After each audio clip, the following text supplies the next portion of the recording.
Ironically, I was just thinking about, I just played at my locals yesterday, and I was, this is a master class for playing defensively.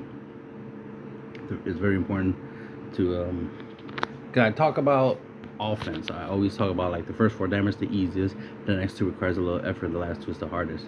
And then I've mentioned recently the first two turns of the game is where you can deal the most amount of damage, because after that, turn 3 and above, it'll be harder to do damage because your opponent, have more energy for defense. And most defensive cards like Baby Hatchak only works when there's 3 or more energy in play. So most cards like that, most ultimates, tend to work when there's 3 or more energy, which is why it's important that you take advantage of the first 2 turns. And I was mentioning the fact that I was playing at my locals. Something I was doing wrong per se when I was playing my Zamasu deck was because since I technically have 2 life bars, right? I technically have 16 life. I tend to let my opponent deal me 6 damage. The thing is, realistically, especially when it comes to time rules, I don't have more than 6 life. So when I'm at 2 life and I awaken, even though it feels like I have more life, I'm actually at 2 life. So if my opponent has 3 or more life and time gets called, they'll win, even though I'm in a position where they can't end me out in a couple turns, right? Logically. So with that being said, is like the importance of keeping my life points high, keeping my life higher than my opponent. So if time gets called, then I will win because my life is high, right? That kind of concept. So that's why it's very important to try to keep my life points as high as I can, or at least play the Zamasu leader like if he's any regular leader, as if I don't have that extra life bar. So that way I don't end up in a scenario where I'm at 2 life, even though my opponent can't end me out because they have to deck me out, and they can't deck me out because I got 30 plus cards. So technically I have like 6 to 7 life in that situation because of my leader's effect. That would I would have an extra 2-3 turns that I could go for game, and I might already have my win con, which is the turn of the tides man on a mission combo, which can do 4+ damage in 1 turn. So my opponent's life points doesn't have to be that low, just low enough that I can kill them in 1 turn. I just gotta get to that turn, which is part why I use the monster, because of that extra life concept allows me to get to them extra turns. So I can get to turn 5, turn 6 with very little issues. Turn 7 can be a little tough, but not impossible. Especially if I'm very defensive with the deck, then yeah, turn 7 is very possible. But I ramp. But anyway, the point is that it's like, since the first 2, I always say the first 4 damage is the easiest, and the main reason why is because most of your opponent normally just lets you deal them the first 4 damage because they usually want to awaken if they have that type of leader. So I always say the first 4 damage is the easiest. It is, right? In that as you are the player, yes, the first 4 damage is the easiest for you to do to your opponent. The thing I forget to say is, don't make it easy. Don't make the first 4 damage easy for your opponent.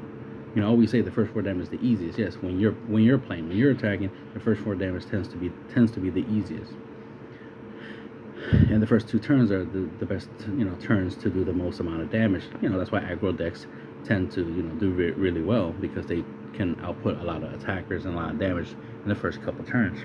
After turn 3, it gets harder because of defensive cards and free play cards, which ironically I was just going to randomly play a video in the background. I was pressed play, and I saw that this said defensive free play is slowing down the game. It's like, yeah, the irony of that, because I was just thinking about that, about free plays, about the issue, about the fact that, well, I mean, you should play defensive, but it was just the idea this, like, keeping your life points high, especially when you're playing competitively, because time rules is a thing. You want to keep your life points high. One, you want to win game 1. That's a given. You gotta win game 1, and I tend to win game 1, which is really good. I just gotta get more used to being able to take advantage. I try not to take advantage of the time rule thing, but other people do take advantage of it, so I gotta deal with that, right? So win game 1, right? Make sure you don't take the first damage. Block that attack. Turn 2, try to take only 1 damage at most. Or if you take 2 damage, all right, not that big a deal, because that's essentially 1 damage a turn. But at least you're on turn 2 when that happens, because we all know by turn 3 when you have 3 or more energy, it gets easier to defend, right? Because you can play like an Oceanus for 2 energy and still play a negate for 1 energy, especially if that 1 negate is like a Dimension Magic or something. Then you can play multiple negates. So once you have 3 or more energy, playing multiple negates in a turn, it is much easier, right? You could also play some of your good floodgate negate cards. Like if you have 4 energy, you could play what's his name, Vegeta Ready Rumble. That's a really good counterattack. Baby's Minion, I play that, and that tends to be decent. Oceanus for 2, right? Topo for 2. Just being able to even play something like a flying Nimbus or even a Violent Raise, right?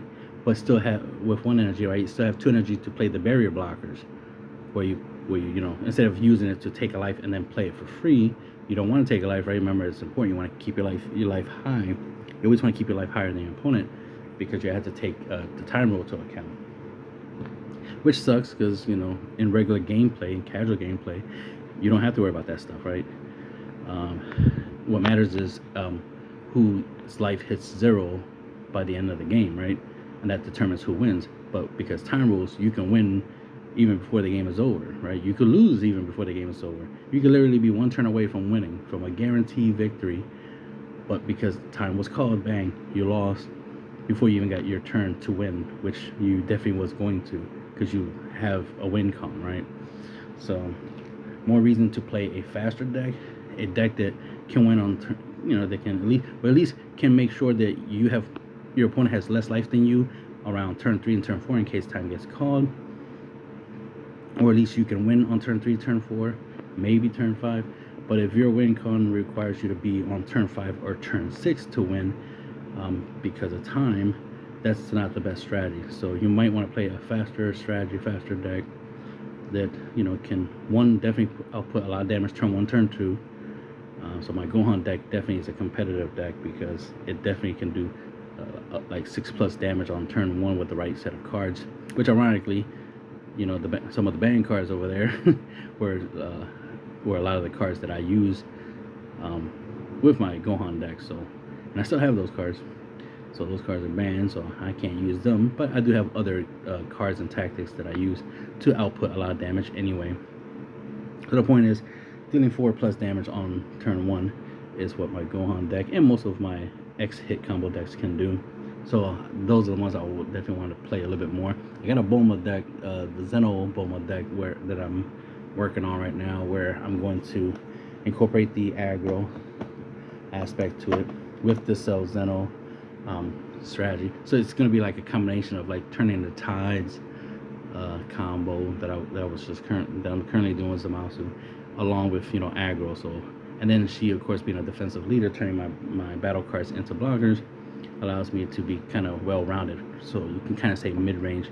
I can go aggro in the first couple turns, and then turn 3 and above I can start going defensive, and at least I have a combo win con, which is chain Zeno combo, chain attack Trunks with Zeno playing God, which can put me in a really good position. And I've done some test hands. I do have a video of the test hands on the channel, so you can see the strategy that I'm trying to do with Bulma. So that'd be a thing. And the next event that the next time I go to locals, I'm gonna be playing Hatchiyak. I'm gonna play Hatchiyak, but then after that I'm gonna play the Bulma, because I wanna get some practice with that deck. Of course I can go on tap and practice, so that's still an option, but I definitely want to play it more in a competitive setting, because it's the time thing. Playing on untap is one thing, because the thing about untap, there's no time. Unless I start timing myself, maybe that's what I should do. Play on untap, but have a timer. And once the time is up, then it's like, all right, well, time's up, and I didn't succeed in my win con. That way I could practice. Cause that's the thing, I need to practice, winning in time, or at least making sure my opponent's life points is always lower than mine before time runs out, right?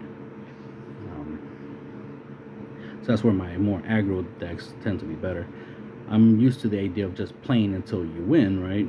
So, which is why I have a win con.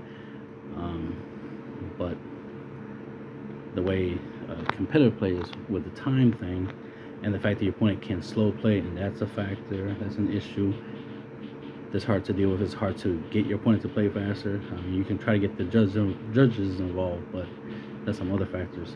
But anyway, playing defensive, you want to take less damage. You want to take 1 or less in the first 2 turns, right? If you take 2 damage the first 2 turns, that's fine. You still have 6 life, right? You still have 6 life if you take 2 damage within the first 2 turns.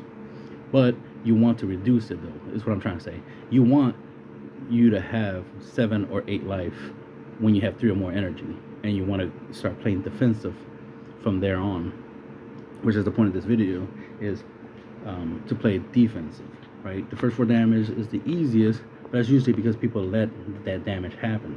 If you are playing to not take damage, you're good. And it's not that hard to play defensive, to out combo an attack, especially if it's a leader swing on a leader, and just 5k combo out of it. Is because you're going to draw for your leader swing, right? So it shouldn't be a problem for you to give up a card because you're going to replace it. I do, obviously I prefer not to combo. Well, definitely not combo offensively, combo defensively more. I definitely support comboing defensively, but just take into account that you definitely want to make sure that you can afford to combo defensively, or play. Here's the new thing I'm trying to do, or not new, but it's old. I'm trying to bring back. Those battle cards where you combo and play them.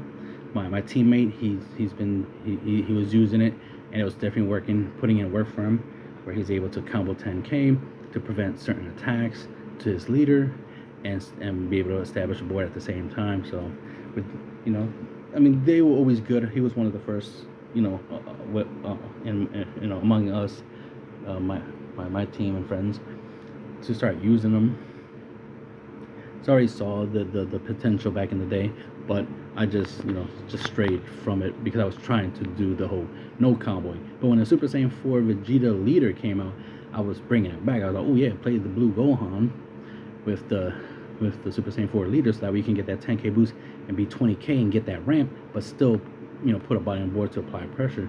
And the main thing is the idea was, one, to get the 10k boost, but also not to lose a card in the process, right? To not have to give up hand advantage.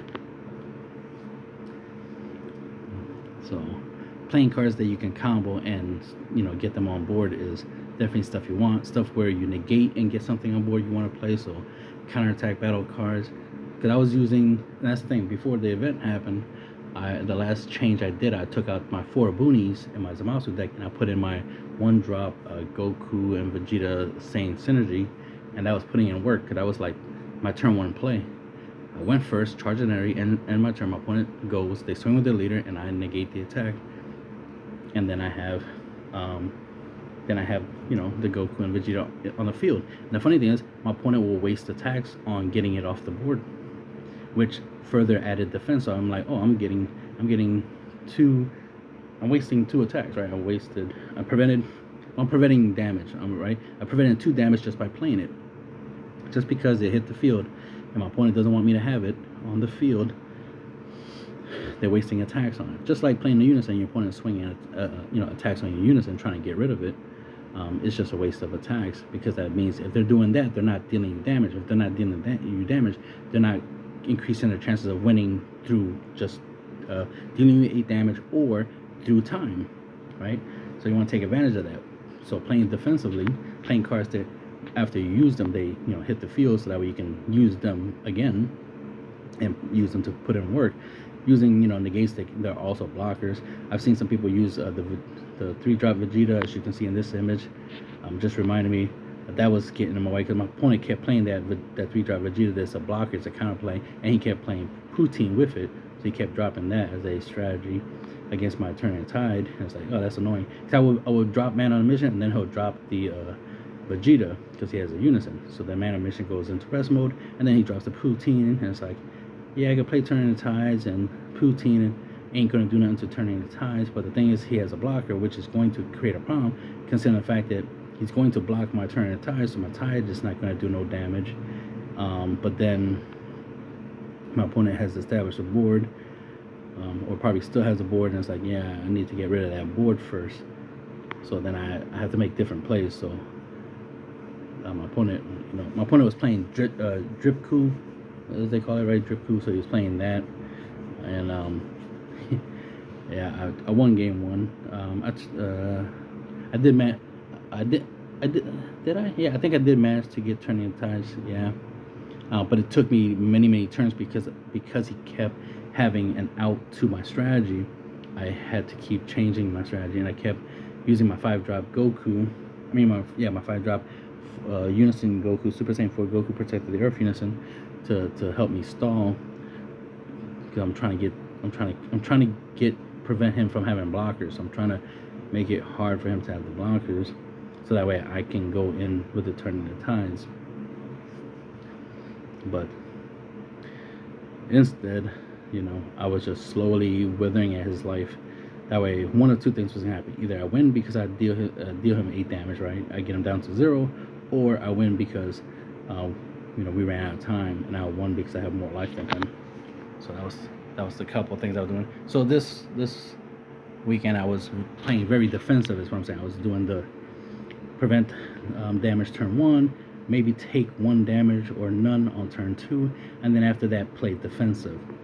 Put up my defensive stuff like Raditz Giant Force, or play my like Oceanus or anything like that.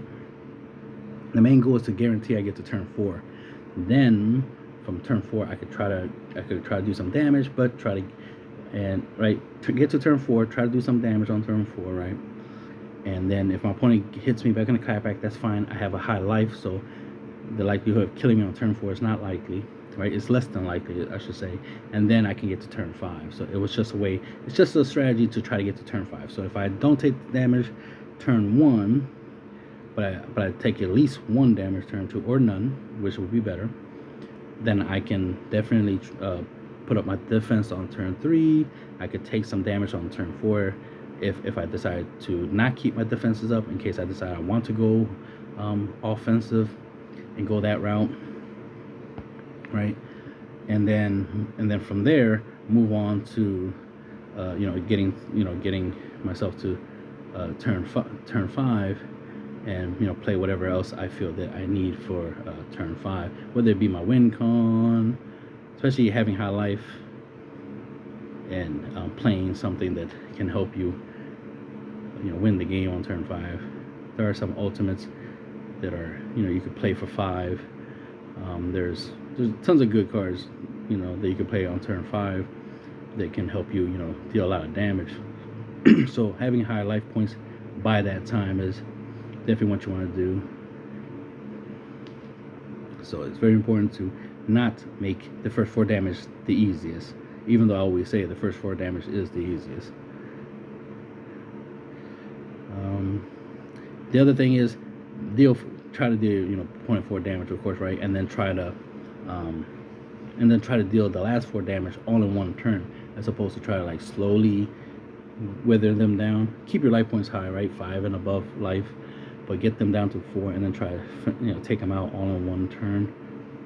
You want all that life to get taken from consecutive attacks, as opposed to from consecutive turns, because you never want to give your opponent extra turns to try to get out of losing and whatnot. Because the more turns you have, the more chances you have of winning. But the more turns your opponent has, the more chances they have of winning. Which is why I made a video before, I think it was a podcast or masterclass. I think it was masterclass about every damage you take is a turn you lose. Which is why I'm talking about don't take damage turn 1, right? Most people just leader swing, no negate, no combo, and they take the damage. I'm saying don't do that. Get into the habit of not taking first blood, as I call it. Don't take the first damage. Combo. It ain't that deep. Don't worry about hand advantage. You're like, oh man, I don't want to lose a card in my hand, blah blah blah, because I have to charge and this and that. It's like, no, that doesn't matter. Your leader draws when you swing. You're probably going to play unison that draws. You're going to be playing negates and stuff that floodgate negates and stuff like that. So you're always going to get an extra turn. So you're always going to get to draw with the leader in your turn and blah blah blah in unison and so forth. So it doesn't matter if you give up one card to out combo the first attack, or even play a negate, or play something similar to it. Or like you could play Nappa, like the Nappa super combo, or the what's his name, the Cell super combo, the green yellow one, where you can combo it and then it hits the field afterwards for free. You can use those in your opening hand, and you're good. Especially if you're playing Boma, you can definitely combo the Nappa to prevent the attack, and then Nappa hits the field, and now it's a blocker, so that way on turn 2 you can stop another attack. Preferably stop 2 attacks on turn 2. That's another thing. You normally expect 1 attack turn 1 because that's the leader swing. Turn 2 it would be leader and unison swing typically, or maybe a battle card and leader swing. So that's 2 attacks you have to try to stop, right? And then turn 3 it'll be 3 or more attacks, unless your opponent can go off and play a whole bunch of free plays and stuff like that, then and do some herp or derp, then yeah, they can do more attacks on turn 3, which is why it's important to understand the possibility of how much damage you can take turn 1, turn 2, and so forth, which is why I'm telling you is take less damage. So I'm always talking about like the damage output and how much damage to do to your opponent, because the goal is to win, right? Deal a lot of damage and finish your opponent off, right? First 4 damage the easiest, next 2 requires a little effort, the last 2 is the hardest. But defending right, that's very important, defending, because defending your life, that translates over to your life, to your turns. So that determines if you get to your win con or not. And if your win con's a 5 drop, then you need to get to turn 5, which is you don't take damage turn 1, you try to take no damage turn 2, or if at most you take 2 at most. Try not to take any more than that. 2 you can work with, but you want to take 1 or less. But then turn 3 and above, you want to stop as many damage as possible. You can take 1 damage per turn from turn 3 and above, but you're trying not to. So if you can help and you can make it where you're not taking damage, that's important. And taking damage is not just letting attacks go through. Taking damage is even playing cards that says take a life, like your blocker negates. Right, so be very careful and very mindful of playing stuff that says take a life, take a life. I've never been a fan of cards that says take a life, unless it's something really important, like something like a baby hat check or something, like, as an example, a hypothetical example. It's like, I'll gladly take a life to play him and survive a turn. But realistically, especially when you're playing competitively, especially if you're in game 2, you definitely don't want to be using your blocker negates by taking a life, or your sparking negates by taking a life. You want to pay energy for them because you want to keep your life high. You don't want to take the risk of your opponent taking too long on their turn. You took a life, so now both you and your opponent are at 4 life, for example. But then they take long to attack. But then they do attack, then the attack goes through, and then now you're at 3, and then time gets called, and now you lose just because your life is at 3 and their life is at 4. And that kind of stuff sucks. It should, the match should be determined by you actually finishing the game, but oh well, it's competitive. There's only but so much time you can play, so it's understandable time has to be a factor. But this is why I want time for the turns. There needs to be a maximum like 2 to 3 minutes per turn. That way somebody can't spend 5-6 minutes on their turn, which is literally wasting your turns, which means you have less turns than your opponent to play the game because they're taking long, slow playing. Ironically, I was, somebody said I was slow playing, and I wasn't. Ironically, they were doing what's called fast playing, which is they were trying to speed up steps. Steps as in effects. Like they'll play a card and be like, all right, this does this, that, and a third, and it's like, wait, what does it do again? And instead of being clear of the effect, they were just trying to, you know, give me a version of the effect. I don't know. Tell me what it actually does, because for all I know, you're cheating or lying, right? You're saying it does something that it actually doesn't. So make sure you're wording things right. So I had an issue like that with somebody who was trying to claim that I was slow playing. And the funny thing is, they started saying the whole slow playing thing after I beat them game 1. That's kind of ironic.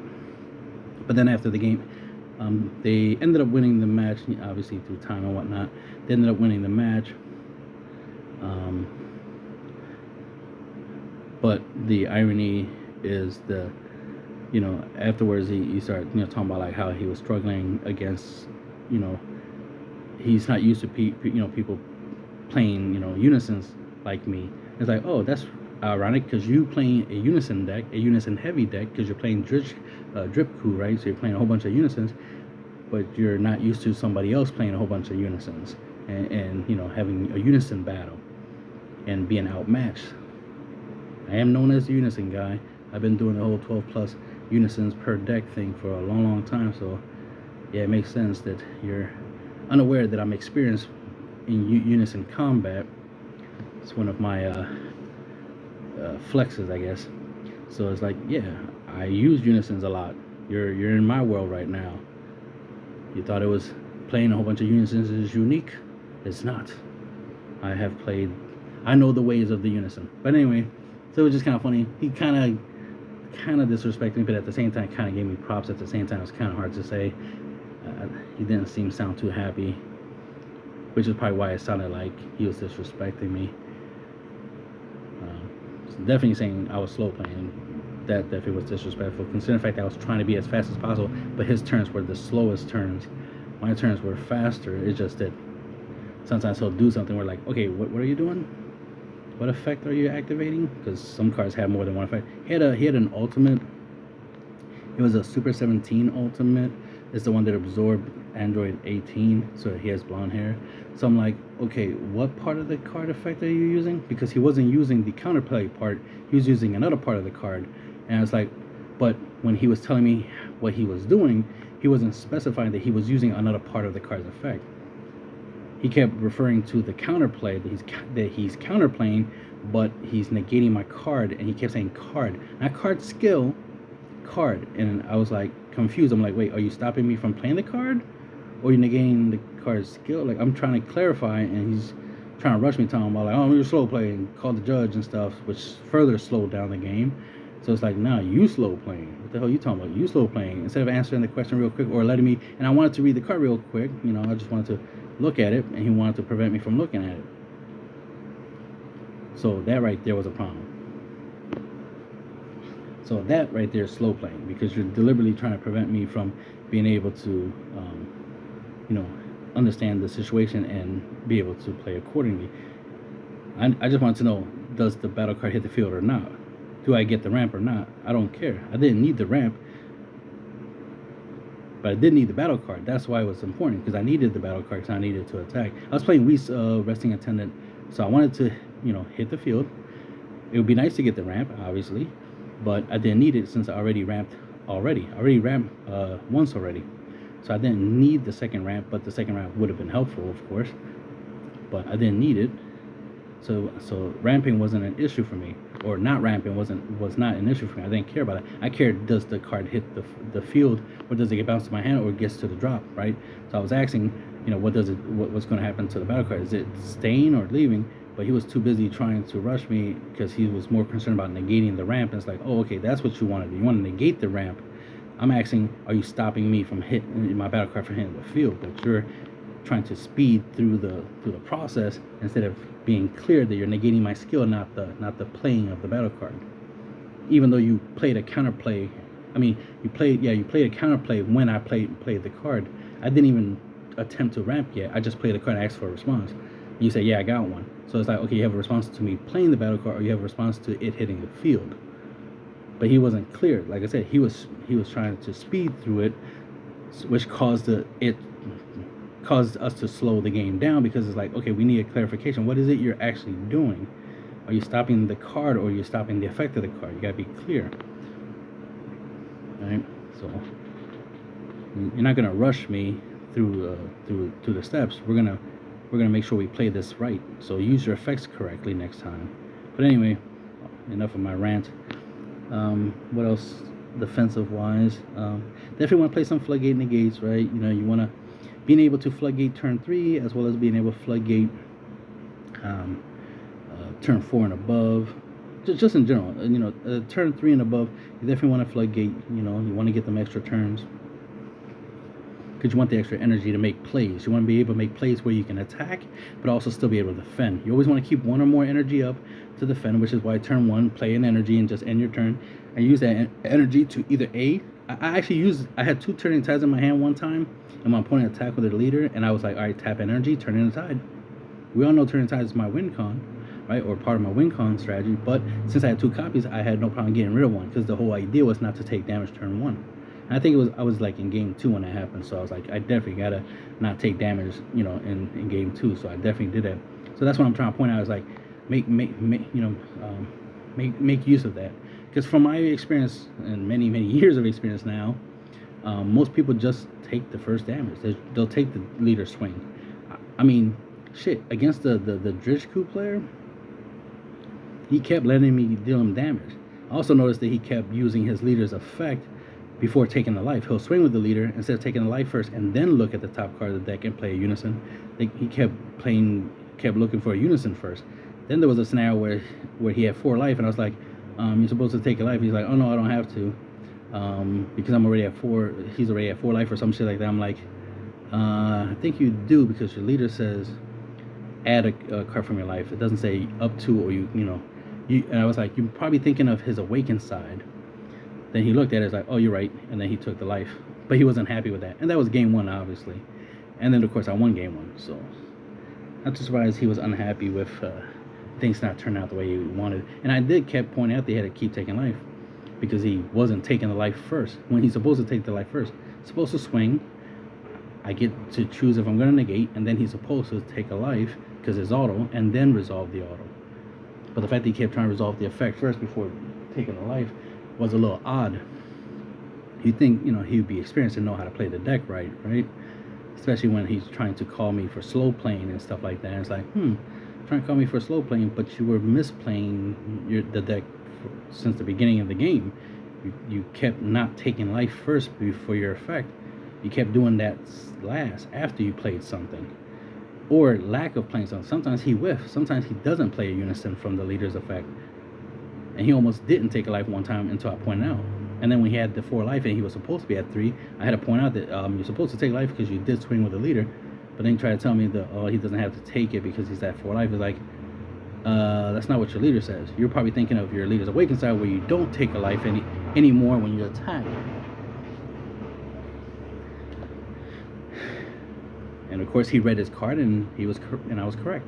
That was the thing. It's like, it seemed a little obvious that not reading his cards correctly. Then there was the fact that when I wanted to read one of his cards, just to make sure, you know, we both understood how the card worked, you know, he had a problem with me reading. So it's like, you're not reading your own cards correctly, but you don't want me to read. That's the irony, right? That's the joke in the community, that people don't read cards. And ironically, I saw some people that were playing and they didn't read their cards, or they didn't know their cards could do certain things because they didn't properly read the cards. So that's an irony. But anyway, I'll stop there because I don't think I have anything else to say.